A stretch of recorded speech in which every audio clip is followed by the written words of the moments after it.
So, good evening, everyone, once again, and welcome to tonight's episode Language Groups in and around Africa. This includes mainland Africa and the large island of Madagascar, which shares a continental plate with mainland Africa, and as such, I have counted it as Africa. There will be 5 language families today. Some of these are more questionable than others and are more likely to be aerial groups than groups sharing common origin. Now let's begin with a map of Africa. As you might be able to see at the top of the small pieces of Europe visible, Africa is actually quite large physically. This is sometimes obfuscated by the use of the Mercator map projection, which is designed in a way that the directions are always retained. So the Mercator or Mercator projection is good for navigating, which is usually what maps are designed to do. However, it magnifies the size of landmasses in the far north and south of the world. So in fact, even though it might appear so on some maps that you might see in classroom walls or something, places like that, Africa is actually massively larger than Europe.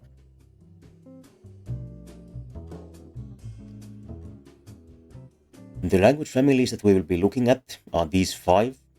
Here in white we have Afro-Asiatic, which includes, of course, Arabic, which is overwhelmingly the largest language group actually being spoken in North Africa and the Middle East, which is of course outside Africa. However, the Afro-Asiatic family originates in northeastern continental Africa. So this is a language family that has its origins within Africa, even if some varieties have taken the long way through Arabia and then back to Africa, either in the northeast or in the extreme north.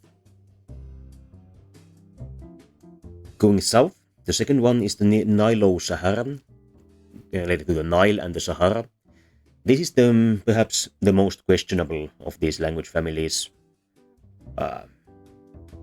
There are some similarities that these languages share that are unique to them, but other than that, it is difficult to ascertain a common origin for them. The next one, the niger-congo languages, are native to western, relatively continental Africa. And this is unquestionably a genetic group. So these languages share a common ancestral language, but exactly which languages here in the inland count as Niger-Congo languages and which don't is questionable. Starting around here, the Volta-Congo languages are more or less unquestioned. Going further south, we have the Khoisan languages, which is another questionable grouping. Some of these may be related, some of them may not be. Again, they share some unique features among them, which has led some to assume or interpret them as having a common origin. The outlier here is, here on Madagascar, the Austronesian languages. You might be thinking, aren't Austronesian languages the ones spoken in the Philippines and Malaysia? And of course, you would be correct. How they came to be spoken in Madagascar, we will get back to a little bit later. Let's take a look at the typical characteristics of these language families. We had a table like this for the languages of Europe earlier. In this case, the grammatical alignment is not particularly interesting. All of these language families are overwhelmingly nominative accusative languages, such as our own. Imagine everyone watching speaks a nominative accusative language. As to morphology, There is a variety of morphologies to be found in Africa, but the Afro-Asiatic family is the only one that is systematically fusional. The other ones are either overwhelmingly agglutinative or mixed with a large amount of agglutinative languages. Of course, a language family does not necessarily retain the same morphology through its entire history. The Indo-European languages are overwhelmingly, relatively strongly fusional, but for example, English is quite weakly fusional, bordering on isolating. Some of languages like this are to be found among the Niger-Congo languages as well. Some of the Niger-Congo languages are downright isolating, some are fusional, some are agglutinative. What exactly the original Niger-Congo language would have been is a matter of question. An isolating ancestral language can be ruled out, but other than that, where on the fusional to agglutinative scale it would have landed, just don't know really. The same is true for the Khoisan languages. They are also mostly agglutinative but have some outliers. When it comes to gender, there are few languages in Africa gendered in the way that we as Europeans might be accustomed to. The Khoisan languages are perhaps the most familiar to us. They have usually male, female, and neutral grammatical genders, such as, for example, German or Latin or Russian. The Afro-Asiatic languages also have a relatively conceptually simple grammar of male and female items and beings. However, they have a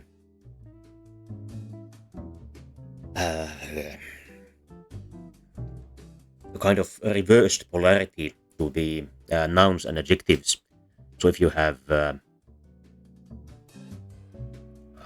think it applies to numbers as well. So if you have, say, 5 boys, the boys would be masculine, but the number 5 would be the feminine form. And the other way around, if you had 5 girls, the girls would be feminine, but the number would be masculine. Somewhat bizarre. The Nilo-Saharan and Austronesian languages do not have gendered nouns at all, and the Niger-Congo languages, mostly the core Niger-Congo languages, all have a very complex system of noun classes that usually does not get called grammatical gender, although it mechanically works the same way as gender does in gendered languages. This is because once you get to, say, 10 noun classes, most of which have nothing to do with gender or even living things, it doesn't really make sense anymore to call it gender.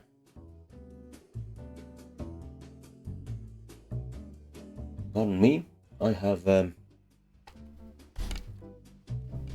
battery alarm for my tablet. Well, if it turns black, we'll know what the problem was.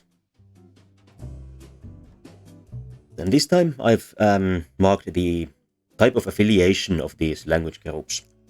So in the cases of the Afro-Asiatic, Niger-Congo, and Austronesian languages, they are clearly genetic groups. So there was an original Afro-Asiatic language from which the others have diverged from. But for the Nilo-Saharan and Khoisan languages, this is not clear. They might be aerial groups. So a number of languages that were not assimilated by the strongly spreading language groups such as Afro-Asiatic and Niger-Congo. Or it might be that they have indeed got a common origin, but that this origin is so far in the past that we simply cannot reliably get information about it. In particular for the Nilo-Saharan languages, the hypothetical original Nilo-Saharan language would have possibly been spoken in the Mesolithic. So this would be tens of thousands of years ago.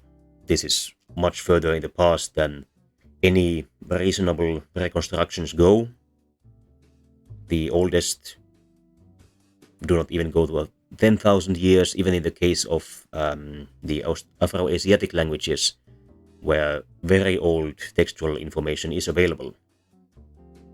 The same is true for the Khoisan languages. Some of them, most of them, are situated very close to each other, so an areal grouping might make sense, but some of them lie further apart. Whether these are actually descended from a common language, we just don't know. And of course, when it comes to common origin into the hugely bygone past, it might be that all human languages have developed from a common original human language. We don't know. It is also possible that language might have developed independently several times. If you watched the collaboration episode about Ludwig Wittgenstein, I mentioned a signed language in Nicaragua, which has developed spontaneously within the last few decades and was able to be documented as it developed. That might have happened with spoken language as well, but again, if it did, we just don't know. And then finally, the negatives. The Afro-Asiatic languages have a negative particle, such as most European languages. So, no. Many of the agglutinative languages have a negative affix, like Japanese does. But of course, those outlier languages that are not agglutinative generally cannot mechanically have a negative affix, so they must have generally a particle. For the Austronesian languages, there is a negative verb, similarly to the Uralic languages. So, getting to the first family, this is Afro-Asiatic, which we also went through on the episode for Europe. So, let's not take too much time this time.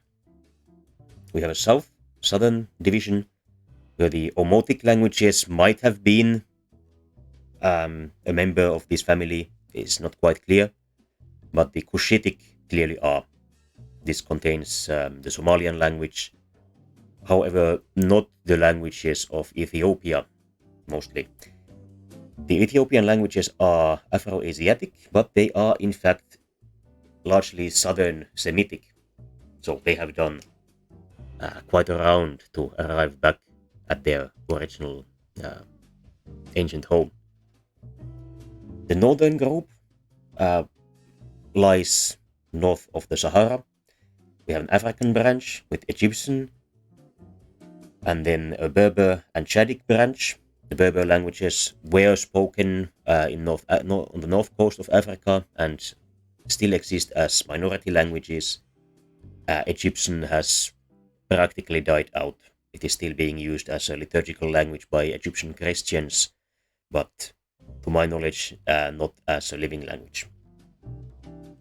The Chadic languages are situated south of the Sahara, but paleogenetical information has revealed that they have the male line of the speakers has also come from north of the Sahara. So there was some migration from northernmost Africa across the Sahara into the area around Lake Chad and the modern state of Chad. You might be familiar with the Hausa language, or you might have at least heard of it. I have tried to pick out a language that I have heard of for each branch. For some branches it was unfortunately not possible. I imagine that if you have heard of some of these languages, I have as well. But if you know of a language in some future branch that I have simply marked as various, feel free to comment. Then the Semitic branch is historically a branch out of Africa into Arabia and the Levant. Here we have an eastern branch containing Akkadian, a classical language of the Mesopotamian region, so Iraq. This died out as the unfortunate or unintended consequence of an ethnic cleansing that the Akkadian speakers attempted to use to destroy the Western Semitic languages in their own empire.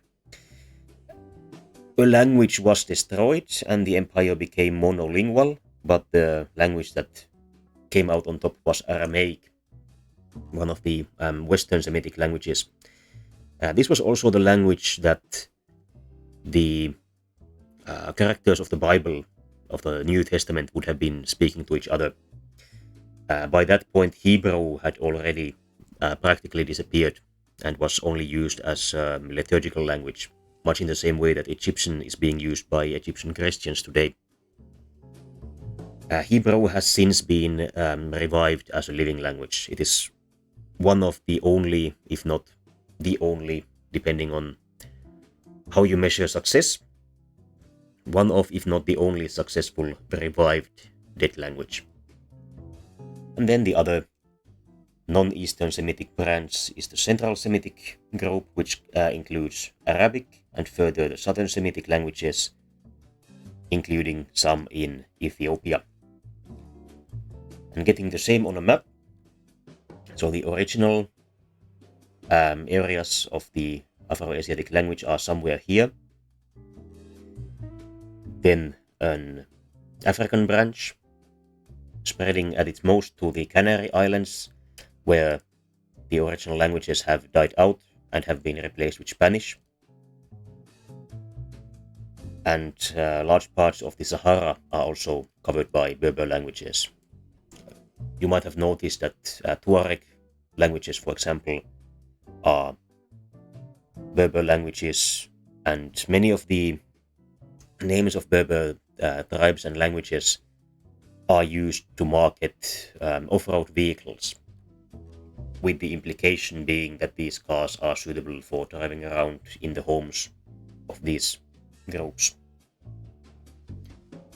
And then here I have dotted the lines for the various Semitic languages, because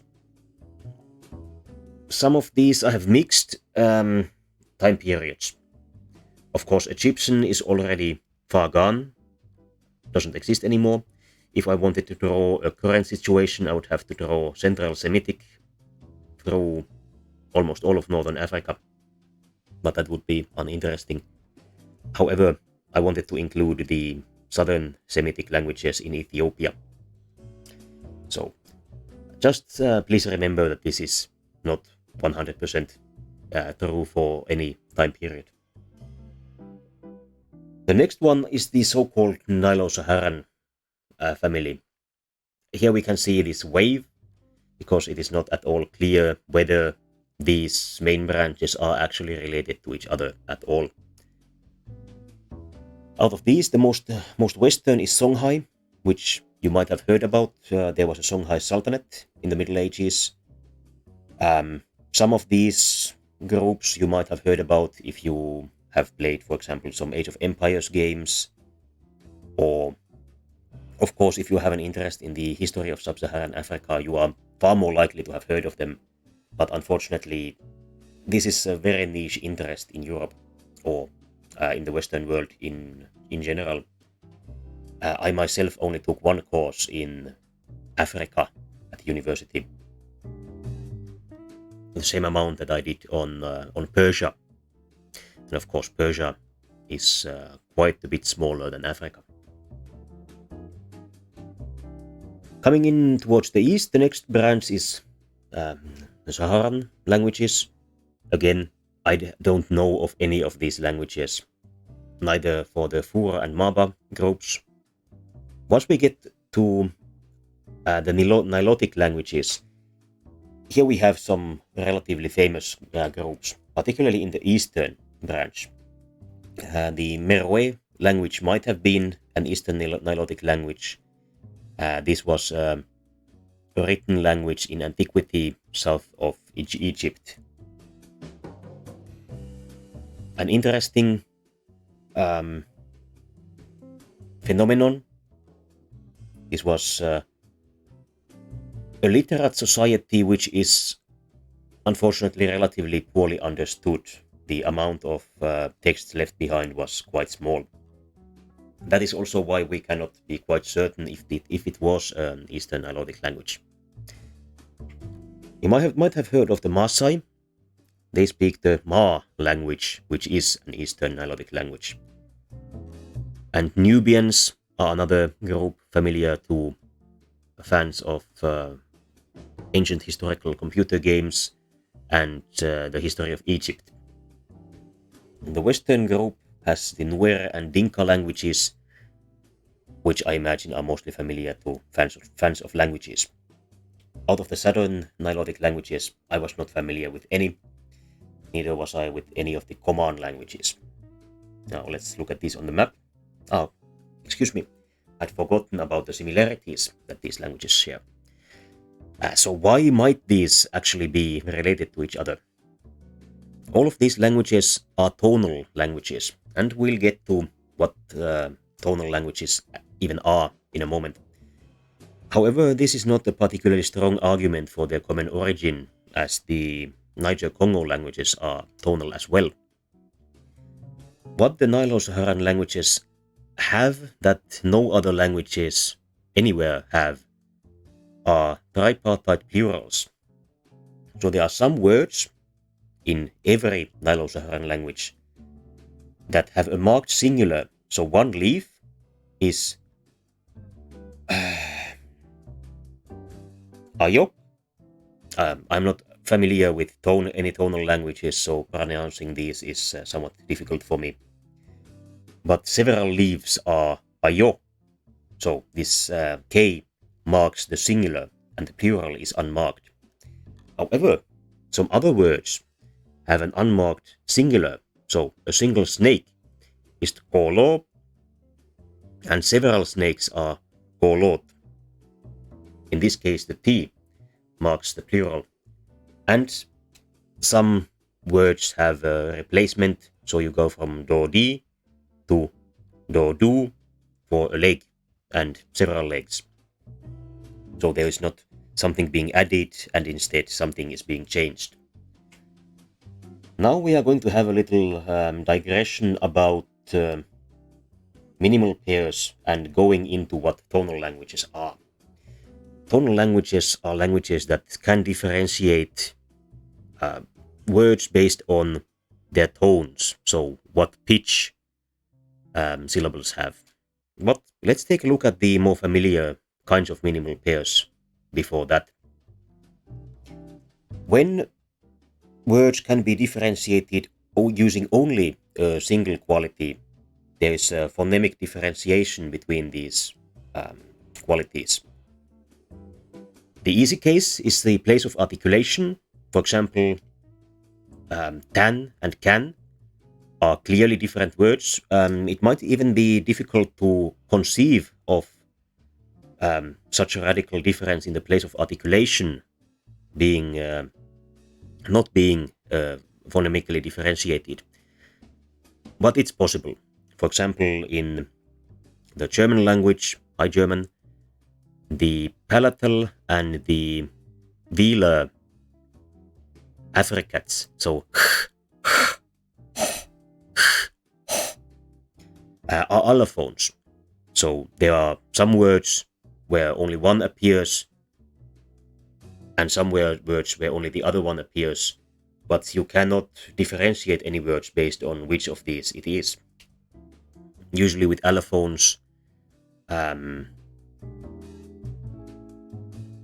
the variant that is used is dependent on the phonemic context. For example, in the case of German, you have the velar affricat,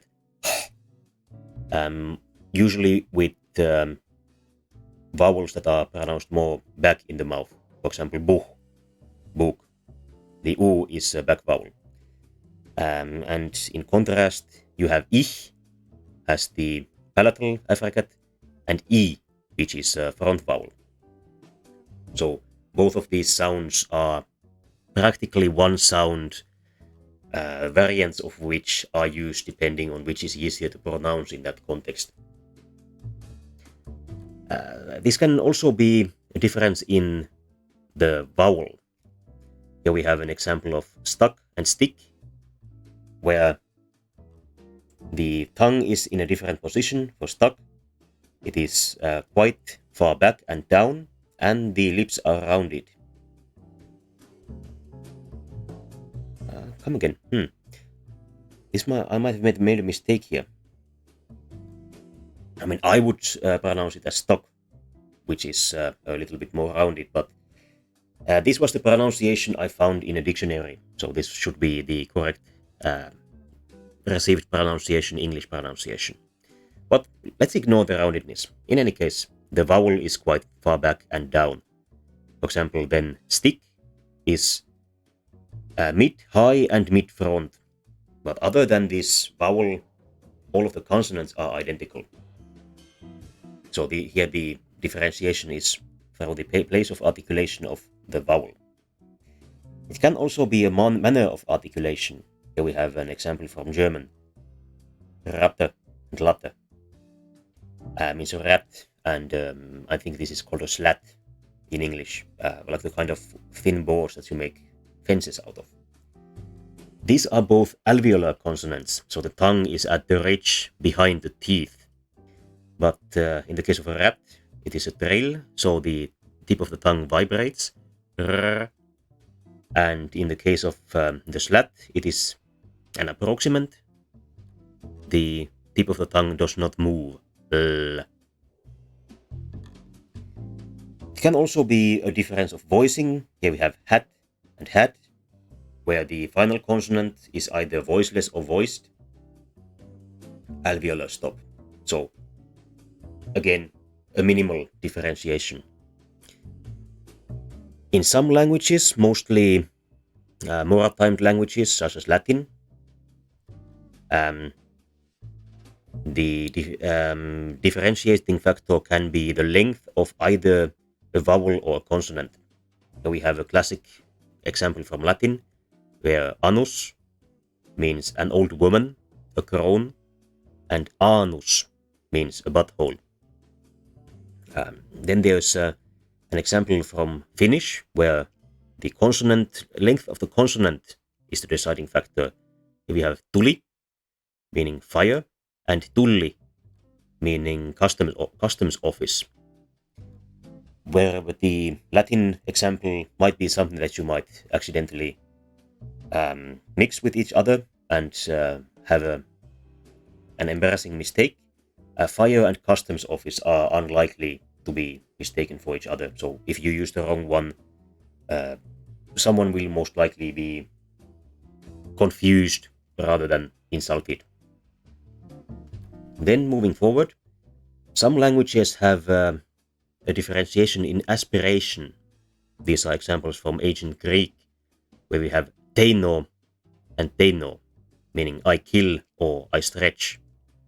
These are again voiceless alveolar stops, but in one case it is aspirated, in one case it is not.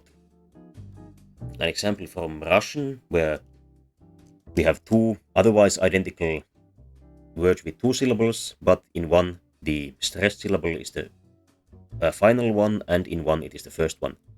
So we have either pisat or pisat, meaning to write or to piss. This is another one of those where you sort of have to pay some attention. And finally we get to tones. This is an example from a Bantu language, Elip. But for most of us, the most familiar tonal languages would most likely be East and Southeast Asian ones. particularly the Semitic languages, usually called Chinese by the Chinese state, Mandarin, Hakka, Hui, Cantonese, and some of the Austroasiatic languages, such as Vietnamese, the language of Vietnam and Laos, for example, are usually tonal languages, but more complicated than African languages, luckily for me today. So here we have a differentiation of whether the first syllable has a low or a high pitch, but this is not the stress in this word or this language. In Elip, syllable stress is carried via intensity, so you use more air to produce the sound of a stressed syllable, much as you would in the case of Russian, but in the case of Russian you also hold the vowel for longer when it is a stressed syllable. So the examples are nyongi, meaning a market, and nyongi, meaning a cry, a shout. An edge case between tones and pitch stress, pitch accent is Japanese, which on the face of it might seem similar to a simple tone language such as Elip here. Here we have two examples of hashi, chopsticks, and hashi, a bridge, where the differentiation between these is in which syllable has a higher pitch, but in this case it is a special case of the Japanese stress system. So even though Japanese stress is only marked by pitch, this is a case of a larger system which is not tonal. And as I started on, tones can be either constant, like in Africa, so you only have o, or the o, or, or.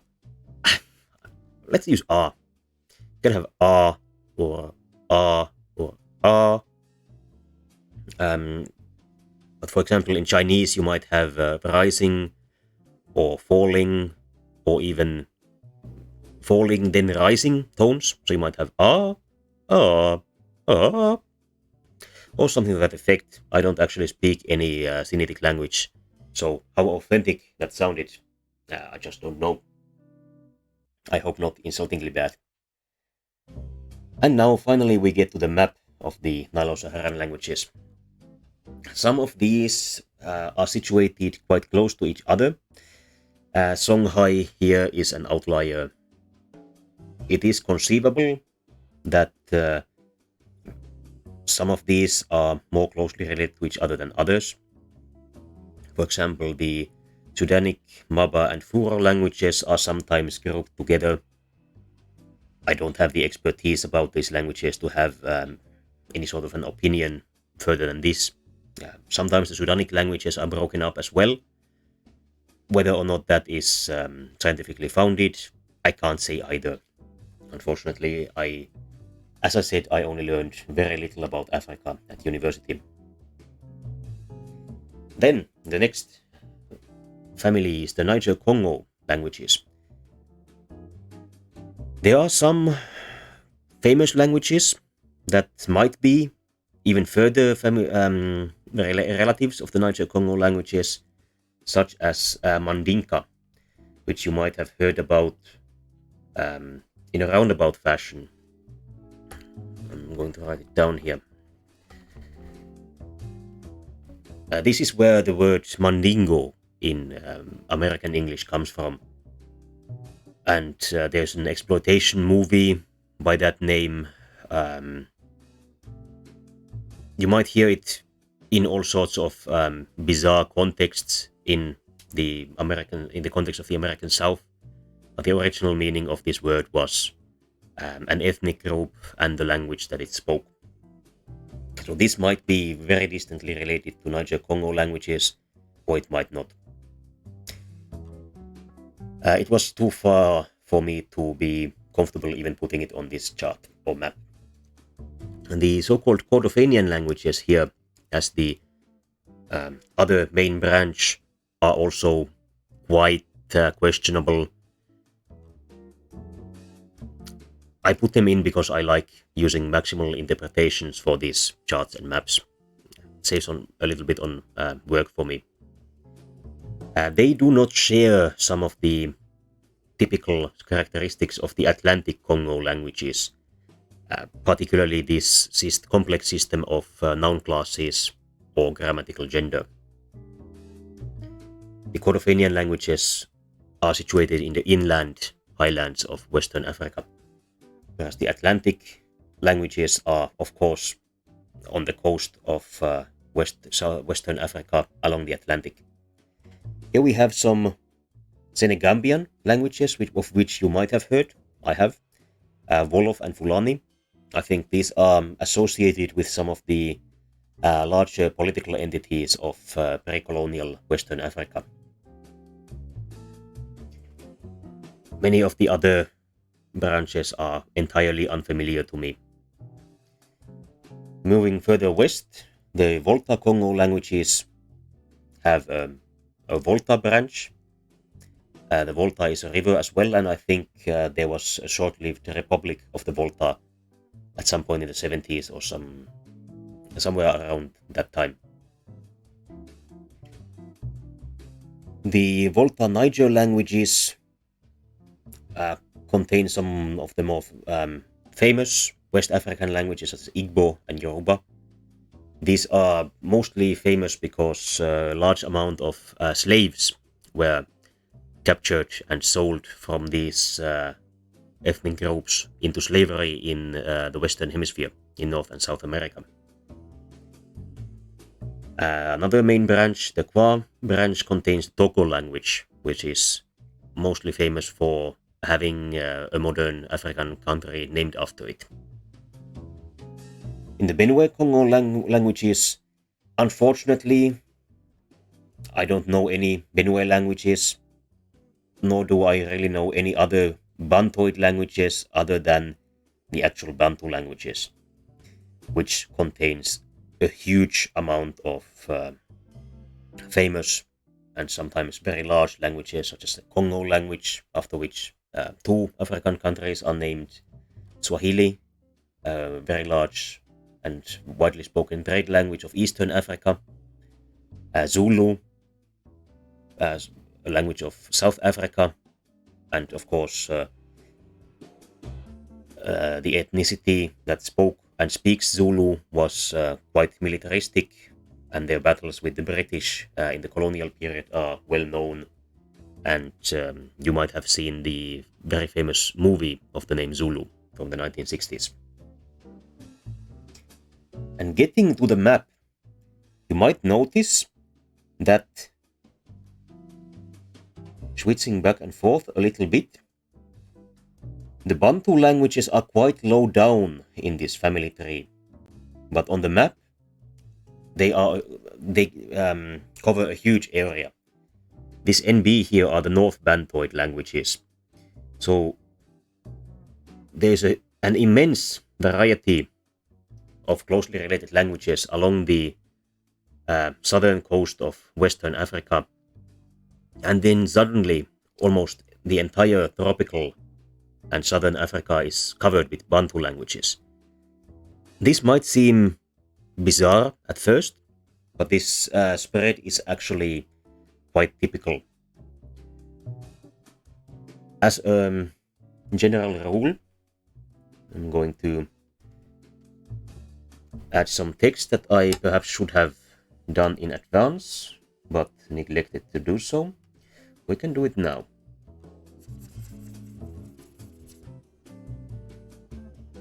When languages split from each other,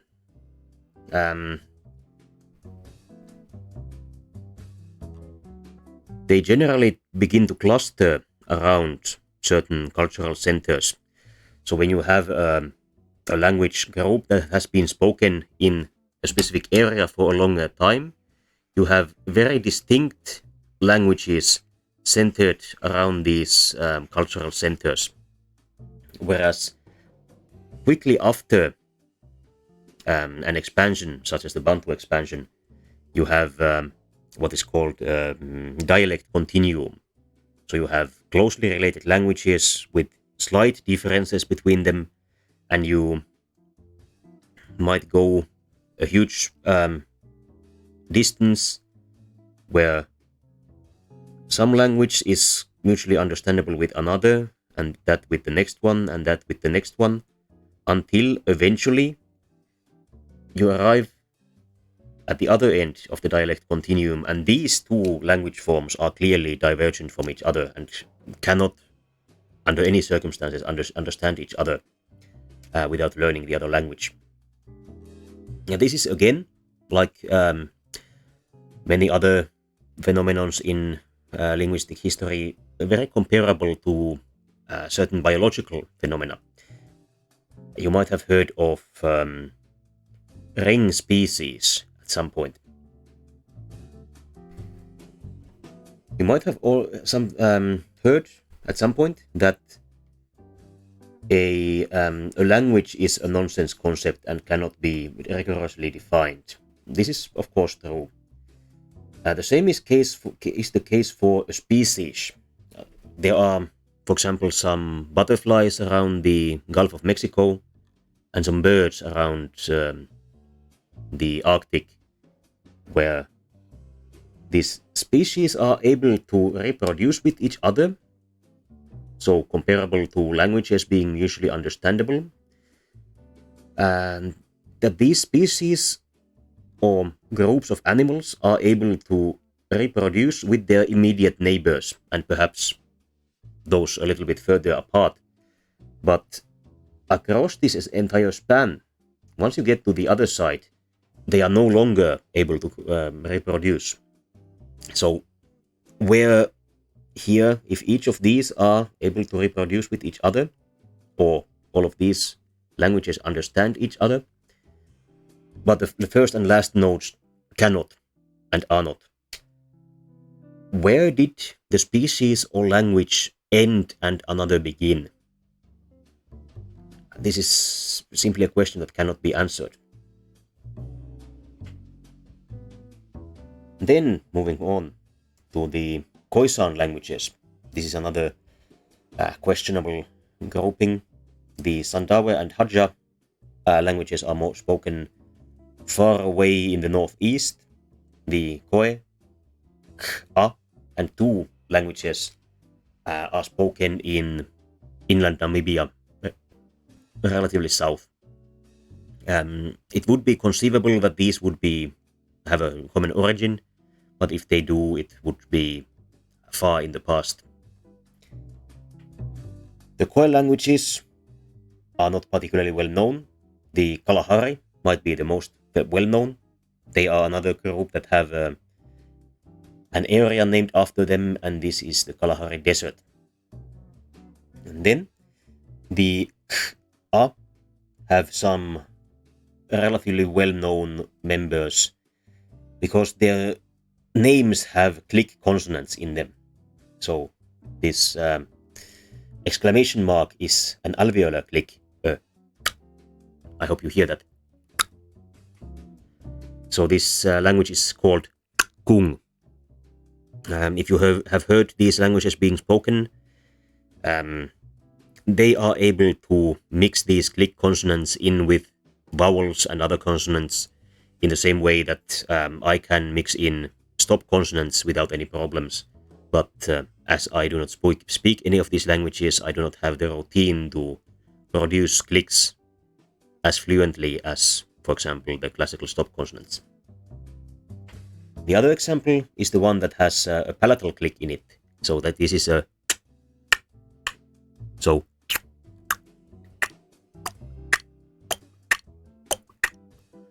I hope you can hear the difference. So this would be Ankoe. And then the two languages do not really have any famous members either. The Sandawe and Hadja languages are either isolates or isolates within the family. what all of the Khoisan languages have in common is that they have native click consonants, and these are phonemic sounds. So, as Westerners, we might have run into some clicks as sort of a paralanguage phenomenon. For example, you use it to communicate some emotion or another. For example, in Japanese popular culture, I think it's one of these, is an indication of disgust. I myself sometimes use some dental clicks, such as a sort of I'm thinking about it sound. But the Khoisan languages are the only languages in the world that have clicks as actual parts of their sound system. So in the same way that you build words out of stop consonants, in every Khoisan language you build words out of click consonants. All Khoisan languages have this and no other languages have them. So this is a unique phenomenon to these languages and the strongest argument for them having a common origin.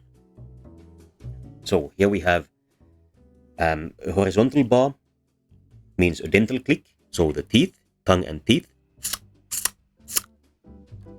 The double bar means a lateral click. This means that air is being sucked in through the molars, the teeth at the sides of the mouth. So this would be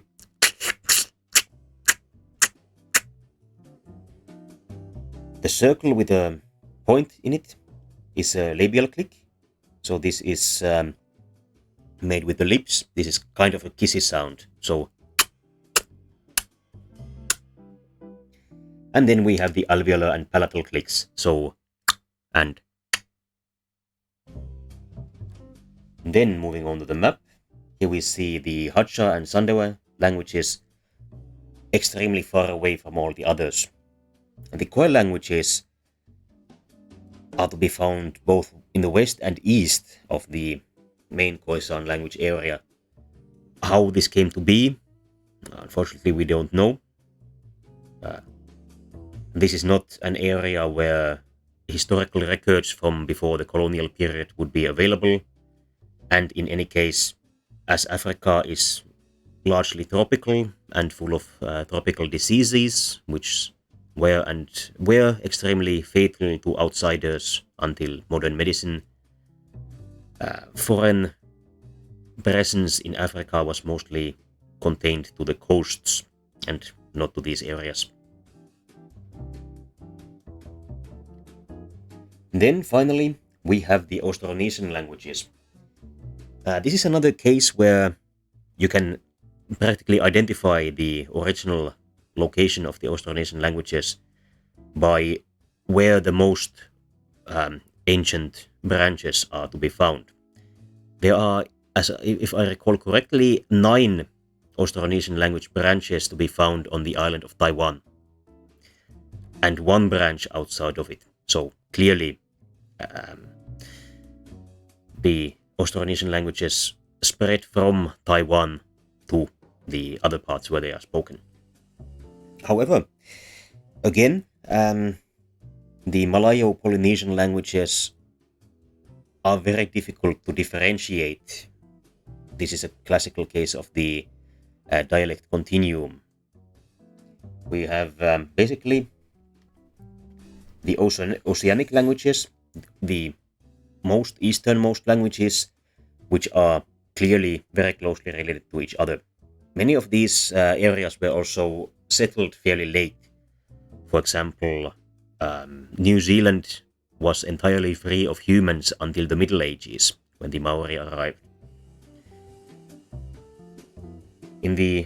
Let's start with the eastern branch, since we will be moving towards Malagasy in the overwhelming language of Madagascar, which is a western branch.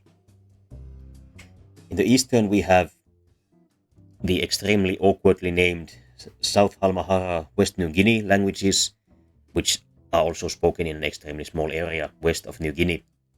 and then the oceanic languages, which are most of the small islands in the Pacific. So you have Hawaiian, New Zealand, Samoa, Tuvalu, the Easter Island, that sort of places.